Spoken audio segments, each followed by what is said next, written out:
just 4 days' time, Donald Trump will be inaugurated as the 45th President of the United States. And he has been really busy ahead of the ceremony, as well as meeting the son of Martin Luther King. As you can see, he has been criticising Germany's Chancellor. He's threatened its automakers with tough taxes, and he's questioned the relevance of the NATO military alliance. Well, our North America editor John Sopel explains just what we might expect from Mr. Trump's foreign policy. There isn't an overarching philosophy. You know, in the Bush-Blair era, we had liberal interventionism. Some people have chosen to portray Donald Trump as an isolationist. I don't think that's right. I think with everything with Donald Trump, you have to view him through the prism as a businessman and a deal maker. If you look at the transcript of the interview he gave, it's peppered with remarks about, we're going to do a deal with this one, we're going to do a deal with that one. He talks about his cabinet choices. What makes them good? They're good deal makers. So he wants to do a deal with Britain on trade. He wants to do a deal with NATO on getting NATO countries to spend more. He wants to do deals with China, deals with Russia, deals in the Middle East. And that is the way he thinks.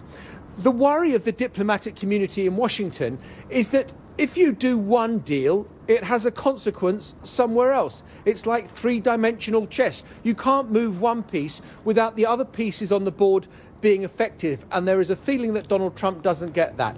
That said, Donald Trump's focus, if he can help it, is not to be on international affairs. It's to focus on US issues, jobs, healthcare. That's where he wants the first few months of his administration to focus on. John Sopel there, and a little later on in the programme we'll have a special report on how China is preparing for Mr. Trump's inauguration, so stay with us for that. Let's return now to that candid interview by America's next president, Donald Trump, which has caused lots of concern among European leaders.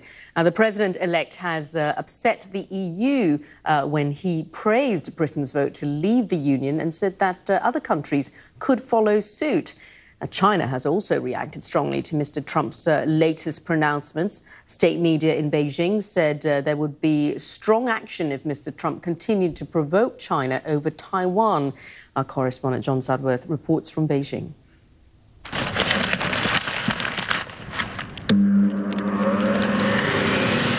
Not everyone in China is taking Donald Trump too seriously. His inauguration this week comes just ahead of the Chinese New Year of the Rooster.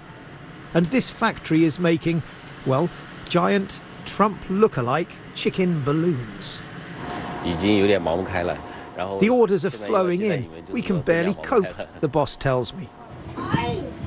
But increasingly, Mr. Trump is becoming a target of anger rather than a figure of fun.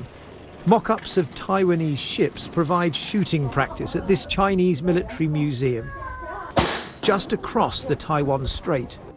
While US presidents have long avoided challenging Beijing's claim to sovereignty, the so-called One China policy, Mr. Trump says he might. China's military, especially our navy, is growing stronger. We don't fear US provocation, this man tells me. We want peace, but if they cross our red line, we have to take measures, this woman agrees. Last week, in a move seen by some as intended to make that very point, China sent its aircraft carrier through the Taiwan Strait. And China's Communist Party-run newspapers have issued a stark warning, telling Mr. Trump that if he changes US policy, Beijing will have no choice but to take off the gloves, and that China will mercilessly combat those who advocate Taiwan's independence. These Chinese workers make luxury marble products for the US market. For them, the biggest fear is not rising military tension, but a trade war. Their American boss believes Mr. Trump's threatened tariffs will do nothing to change the basic market reality. Hiring one worker in the States, I could hire 5 to 6 in China. So moving our business to the States would hinge into our margins, which then would reflect on consumer pricing. And it'd be very difficult to run a business that way.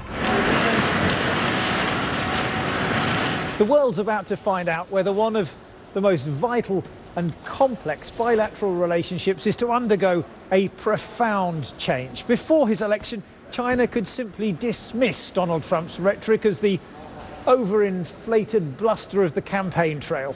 Not anymore. And China's making it increasingly clear that while it has a lot to lose, so too does America and the wider world. John Sudworth, BBC News, Beijing.